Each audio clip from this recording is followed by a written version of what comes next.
Hello everyone, welcome to the video lecture series of Mathematics 4. The subject code is KAS 302/KAS 402 and here we are in lecture number 3 of unit number 5. So in the last lecture हम लोगों ने start किया था T test और T test 1 हम लोगों ने पढ़ा था that is used to compute the basically difference between population mean and the sample mean. Right अब पॉपुलेशन क्या है, सैंपल क्या है, ये हम लोगों को क्लियर है. पॉपुलेशन एक बड़ा डेटा सेट, उसमें से कुछ आइटम को सिलेक्ट करके हम उसके मीन को कैलकुलेट कर रहे थे.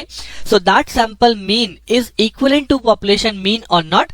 इस चीज के लिए हमने यूज किया T test first. Now the second type of category is called T test second. Right, T test second में अब हम क्या करेंगे. Now it is used to check the difference between means of two samples. जैसा कि मैंने आपको last lecture में बताया था कि नाउ अब आपके पास there are two population. Right, अब टू पॉपुलेशन में से टू सैंपल्स ही बाहर आएंगे. अब इन दोनों सैंपल्स के मीन सेम है या नहीं है, इस चीज को चेक करने के लिए हम लोग यूज करेंगे टी टेस्ट सेकेंड. तो डिफरेंस एकदम क्लियर रखिएगा सब्जेक्टिवली, थियोरेटिकली माइंड के अंदर कि कौन सा टेस्ट किस पर्टिकुलर सिचुएशन में लगाना है. अगर आपसे पूछा जाए कि you have to check whether the sample mean is equal to population mean, तो then it is perform by T test first. But अगर वो आपसे पूछता है difference between means of two samples, यानी कि suppose x bar is equal to y bar. अगर मैं कहता हूं एक सैंपल का मीन x बार है और दूसरे सैंपल का मीन y बार है, तो x bar is equal to y bar. इसके लिए हम यूज करेंगे टी टेस्ट सेकेंड. सो कैसे अप्लाई करना है, क्या स्टार्ट है टी टेस्ट सेकेंड के अंदर, जानने के लिए अपना लेक्चर स्टार्ट करते हैं on T test second. So T test second और स्ट्रेट फॉरवर्ड यहाँ पे मैंने लिखा है this is used for differences of means of two samples. So this test is used to test whether the two samples like x1, x2 dot dot dot xn and y1, y2 dot dot dot yn of sizes n1 and n2 have been drawn from two normal population. Right? दो अलग अलग population से drive हुए हैं और इनका mean क्या है, जो पॉपुलेशन है उनका मीन क्या है हमारा, that is mu1 and mu2 respectively are same. So test को कहां यूज करना है, टेस्ट को यूज करना है to test whether the two samples mean. Right, जो कि आपके एक सीरीज है, दूसरी सीरीज है जो कि साइज n1 और n2 का है, जो कि ड्रॉ किए जाते हैं दो अलग अलग नॉर्मल पॉपुलेशन से जिनके मीन mu1 एंड mu2 हैं, तो वो सेम है या नहीं है. तो अगर मैं आपको बोलूं what is the null hypothesis in this test, जैसे कि आपने टी टेस्ट 1 में रखा, what is the null hypothesis. Null hypothesis is x bar is equal to mu. That is in case of T test 1 कि हमने माना था कि सैंपल मीन पॉपुलेशन मीन के हमेशा बराबर है.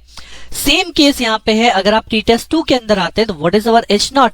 h naught says x bar is equal to y bar, means the two sample means are equal to each other. Right, अब अगर हमारा टेस्ट फेल हुआ तो ये रिजेक्ट हो जाएगी हाइपोथेसिस, अदरवाइज हमारी हाइपोथेसिस एक्सेप्ट हो जाएगी.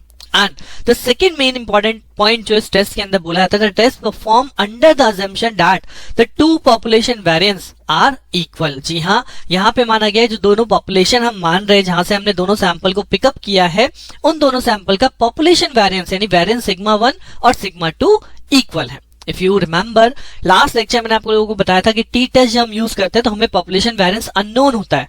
तो यहां हम अजम्पशन मान के चलते हैं इस टेस्ट को अप्लाई करने से पहले कि हमारा पॉपुलेशन वेरिएंस जो कि हमें नहीं पता वो दोनों सेम है.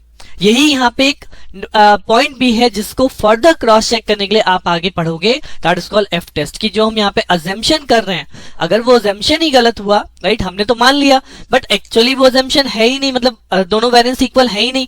तो अगर हमारे ये दोनों सैंपल के मीन सेम भी आ जाते हैं, सो दैट मीन्स जब वो अजम्पशन ही सही नहीं है तो हम किस तरह से बोल सकते हैं कि दो सैंपल हमारे सेम है. राइट, तो इसी क्लॉज को आगे चेक करने के लिए आपका एफ टेस्ट आता है, जो हम आगे भी देखेंगे. बट फिलहाल concentrate on this T test second, जिसका मेन लॉजिक क्या है कि दो सैंपल हमारे पास आने वाले हैं from the two different population. अब हम उन दोनों के मीन को आपस में चेक करेंगे क्या वो दोनों सेम है या नहीं है. तो टेस्टिंग का प्रोसेस क्या है, वही सेम प्रोसेस जो मैंने आपको लास्ट लेक्चर में बोला था. सबसे पहला step, we will write this null hypothesis part, that is h naught x bar is equal to y bar. Right, उसके बाद हम लोग यहाँ पे जहाँ पे x बार और y बार क्या है, be the means of two samples, then we will calculate the T stats. तो यहाँ पे टी का फॉर्मूला चेंज हो जाता है आपका. वहां पे हम लोगों ने फॉर्मूला पढ़ा था simply x bar minus mu divide by s over under root of n. This is for T test 1. But now it's t is equal to x bar minus y bar divided by sigma under root of 1 by n1 plus 1 bye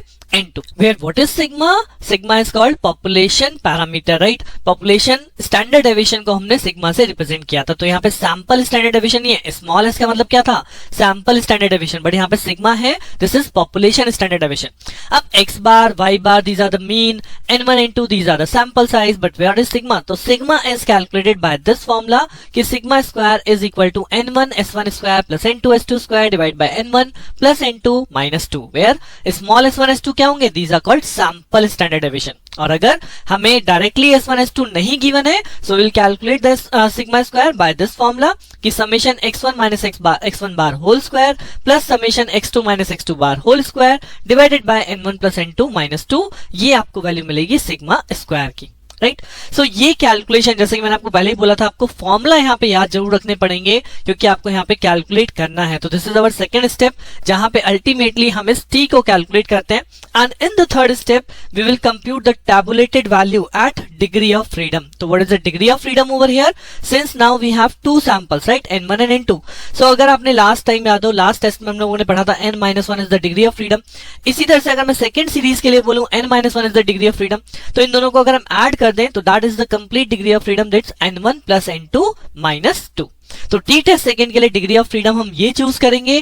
table वही same रहने वाली है जो मैंने आपको last lecture में दिखाई थी, यहाँ पे भी हम वही शो करेंगे और उसी के बेस पे हम यहाँ पे टी की वैल्यू टैबुलेट करके लेके आएंगे, right? On that basis if the T calculated is less than T tabulated, then we accept the hypothesis. अगर हमारी कैलकुलेटेड स्टैंडर्ड से कम है तो always we accept the hypothesis, right? So I hope process समझना अब यहाँ पे इजी लगा होगा because we have already done T test 1.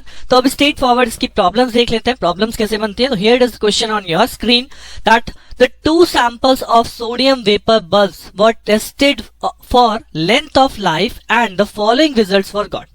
Type 1 जो कि आपका एक कैटेगरी 1 है, उसमें साइज है 8, सैंपल मीन है 1 2 3 4 आवर्स, सैंपल स्टैंडर्ड डेविएशन है 36 आवर्स. दैट मींस अगर मैं इसे बोलूं this is n1, right? This is sample mean, यानी कि अगर हम बोलते हैं it is x bar, sample standard deviation this is small s1, then this is a type second, तो this is n2 basically, and this is sample mean, तो this is हो जाएगा y bar, and this is sample standard deviation, तो this is I can calculate, I can write s2, right? So we have given the two categories, तो हमने उन two categories को to samples बोल दिया. To samples ही यहाँ पे given है और उन टू सैंपल्स के हमें कुछ स्पेसिफिकेशन यहाँ पे गिवन है कि साइज क्या है सैंपल का, मीन क्या है और स्टैंडर्ड डेविएशन क्या है. अब वो कहता है is the difference in the mean significant to generalise that type 1 is superior to type 2 regarding length of life. Means वो जानना चाह रहा है कि टाइप 1 सुपीरियर है क्या टाइप 2 के ऊपर अगर इनके मीन में डिफरेंस है तो, यानी कि मुझे दो सैंपल्स के मीन में डिफरेंस चेक करना है. That means I have to apply T test second to check whether the two samples mean are same or not, right? तो सिंपल सा सबसे पहला स्टेप हो जाएगा हमारा नल हाइपोथेसिस, जिसमें हम क्या लिखते हैं, x bar is always equal to y bar, यानी कि दोनों सैंपल का मीन कैसा है, दोनों सैंपल का मीन इक्वल है. अब उसके बाद क्वेश्चन में जो गिवन स्पेसिफिकेशन है वो आपने यहाँ पे लिखी ली, n1 is equal to 8, n2 is equal to 7, s1 and s2. Now on the basis of this value हमको क्या कैलकुलेट करना है, हमको कैलकुलेट करना है t. And t is calculated by the formula x bar minus y bar divided by sigma under root of 1 by n1 plus 1 by n2. जहां पे मुझे सिग्मा नहीं पता तो सबसे पहले मैं सिग्मा कैलकुलेट करूंगा. एंड सिग्मा कैसे कैलकुलेट करेंगे? By the formula under root of n1 s1 square plus n2 s2 square divided by n1 plus n2 minus 2, because question के अंदर मुझे s1 s2 पता है. जब S1 S2 नहीं पता उस केस में मैं ये वाला फॉर्मूला अप्लाई करूंगा, बट फिलहाल मुझे S1 S2 पता है तो I will use this formula to calculate our sigma, right? तो यहां से सबसे पहले वैल्यू पुट कीजिए, n1 n2 s1 s2 सारी वैल्यूज हमें पता है. तो जैसे ही आप यहाँ गिवन वैल्यूज पुट करेंगे you will find that sigma becomes equal to 40.73, right? अब जैसे ही आपका सिग्मा आ जाएगा, सिग्मा को यहाँ ले आइए तो टी की वैल्यू आपको मिल जाएगी x bar minus y bar, यानी x बार है 1 2 3 4, तो अगर हमने इसे 1 2 3 4 लिखा minus 1036 the second mean divided by sigma की वैल्यू होगी 40.73 under root of 1 by n1 है हमारे पास 8 और n2 है हमारे पास 7. वैल्यू पुट कीजिए, कैलकुलेट कीजिए, you will find the value of t is 18.14, right? So we can write t calculated is equal to 18.14. Got it? अब ये हो गया हमारा सेकंड स्टेप. पहले स्टेप में हमने नल हाइपोथेसिस लिखी, सेकंड स्टेप के अंदर हमने t को कैलकुलेट कर दिया based on our given values. Now the third step is t tabulated from this table, right? So third step में आप t tabulated लेके आते हैं at degree of freedom. यहाँ पे at गामा कितना है? गामा है n1 plus n2 minus 2.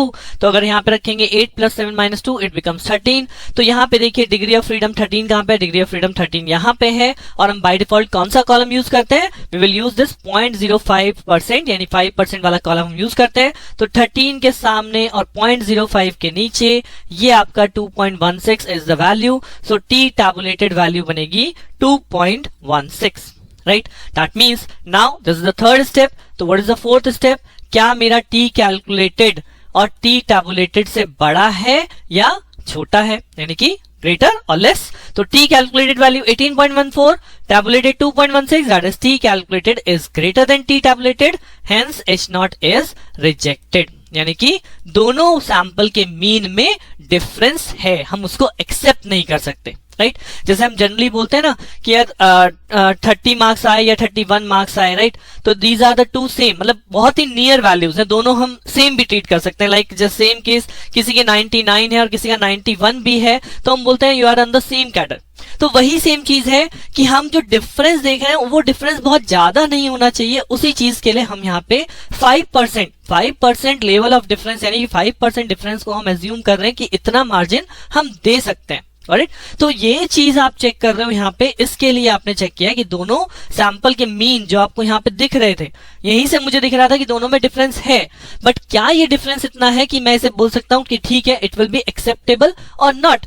इस चीज के लिए आपने इस टेस्ट को किया, जो टेस्ट आपका रिजेक्ट कर रहा है कि दोनों मीन में डिफरेंस ज्यादा है, right? So that is the main object और you can say main concept of T test second. I hope आपको क्वेश्चन समझ में आया होगा. जस्ट फॉर योर प्रैक्टिस एक अनदर क्वेश्चन मैं आपके सामने रखता हूं. That is your problem number 2. Sample of sizes 10 and 14 were taken from two normal populations, right? With standard deviation 3.5 and 5.2. So इतने से सब्जेक्टिव लाइन से हमें क्या मिल रहा है? There are two samples. एक का साइज है n1 that is 10, एक का साइज हो गया n2 that is 14. Standard deviation that is s1 and that is s2. तो अगर मुझे n1, s1, n2, s2 पता है, I can calculate the sigma that is calculated by n1 s1 square plus n2 s2 square divided by n1 plus n2 minus 2. So straight forward यहां से आप sigma calculate कर सकते हो और sigma जैसे कैलकुलेट हो जाएगा तो यहां से आप टी कैलकुलेट कर सकते हो. That is x bar minus y bar divide by sigma under root of 1 by n1 plus 1 by n2, right? So process बिल्कुल सेम टू सेम चलना है, बिल्कुल भी अलग नहीं है. हर एक टेस्ट में वही सबसे पहला स्टेप है. यहाँ पे भी आप वही लिखेंगे जो इसमें पूछा भी है. देखिए आगे क्या बोला है क्वेश्चन में, the sample means were found to be 20.3 and 18.6. तो this become x bar and this become y bar. Test whether the means of two population are the same या whether the means of two sample are the same. यानी कि आपको दोनों ही चीज में अगर आपसे पूछा जाता μ1 इज इक्वल टू μ2 और x bar is equal to y bar, यानी कि दो पॉपुलेशन के मीन सेम है या दो सैंपल्स के मीन सेम है, उसी केस में हम टी टेस्ट 2 को ही अप्लाई करने वाले हैं. But null hypothesis as per question change हो जाती है, बट रहता मतलब वही है कि नल हाइपोथेसिस क्या है? सबसे पहले स्टेप क्या है? Null hypothesis. तो क्योंकि इस क्वेश्चन में मुझे पॉपुलेशन मीन को चेक करने के लिए बोला गया है, तो मैं यहाँ पे नल हाइपोथेसिस डिफाइन करूंगा μ1 इज इक्वल टू μ2. अगर सैंपल मीन को चेक कर रहा हूं तो x bar is equal to y bar becomes my null hypothesis. But यहाँ पे पॉपुलेशन मीन चेक करना है, that's why I will take h0 is μ1 is equal to μ2. अब सेकेंड स्टेप में t कैलकुलेट करेंगे, तो this is the formula for t और t की कैलकुलेशन में सिग्मा चाहिए, तो first of all sigma calculate करना पड़ेगा और सिग्मा की वैल्यू जो आप कैलकुलेट करेंगे तो sigma you will find 4.772 and after putting the value of sigma over here x bar y bar n1 and n2, जब t को कैलकुलेट करेंगे तो t यहाँ पे कैलकुलेट होकर आ रहा है 0.8604, राइट? जो मेरे पास वैल्यू दिख रही है that is 0.8604. So that means the second step, this is the first step. What is the second step? Second step is t calculated. T calculated is 0.8604. Now, what is the third step? The third step is t tabulated. At what? At degree of freedom. Degree of freedom is n1 plus n2 minus 2. So n1 plus n2 minus 2 यानी कि ये हो जाएगा 10 plus 14 that is 24. 24 minus 2 that is 22. So 22 पे आप मुझे check करेंगे, आप अगेन टेबल पे जाएंगे. This is the table. This is the degree of freedom 22 और 22 के सामने 0.05 के नीचे this is the value 2.07. right? So what is the third value? Third value is t tabulated is 2.07. So ये आपने third step में लिख दिया, that is 2.07. Now the fourth step is what? Whether the t calculated and t tabulated किस तरह से related हैं. So t calculated is less than t tabulated. Always ध्यान रखिए, calculated को चेक करना है. जो मैं एक्सपेरिमेंट कर रहा हूं वो एक्सपेरिमेंट स्टैंडर्ड से ज्यादा वैल्यू तो नहीं दे रहा, केवल मुझे इतनी चेक करनी है. तो t calculated less than t tabulated यानी कि H not is accepted. That means both population are of the same mean, right? So ये सिंपल सा कॉन्सेप्ट है इन टेस्ट के अंदर. क्या वो टी टेस्ट 1 है, किस लिए यूज हुआ? Difference to find out the difference between population mean and the sample mean. And T test 2 is used to check whether the two means of two samples are same or whether the means of the two population are same or not. With this, this T test second is also completed. और इसी के साथ मैं बोल सकता हूं आपका T test जो हम 1 और सेकेंड कर रहे हैं ये दोनों के दोनों यहाँ पे कंप्लीट हो गए. Now in the next lecture I will start the F test, because हमने यहाँ पे एक अजम्पशन लिया था टी टेस्ट सेकेंड के अंदर कि टी टेस्ट सेकेंड में पॉपुलेशन मीन इक्वल है या सैंपल मीन इक्वल है. इसके लिए हमने माना कि पॉपुलेशन वेरिएंस या population standard deviation sigma 1 is equal to sigma 2, यानी दोनों population variance sigma 1 square sigma 2 square या सिग्मा 1 सिग्मा 2 यानी कि स्टैंडर्ड डेविएशन सेम है, राइट? बट एफ टेस्ट इसी चीज को पहले चेक करता है कि क्या ये अजम्पशन जो हम मान रहे हैं क्या वो सही में सेम है. अगर यही अजम्पशन फेल हो गया तो अगर मेरे दोनों सैंपल के मीन इक्वल भी आ रहे हैं तब भी मैं क्या बोलूंगा कि मेरी दोनों पॉपुलेशन सेम नहीं है. सो एफ टेस्ट आपका यूज होता है. इससे पहले कैसे यूज होता है यही जानेंगे नेक्स्ट लेक्चर में, तो बने रहिए मेरे साथ. मिलते हैं नेक्स्ट लेक्चर में. Thank you.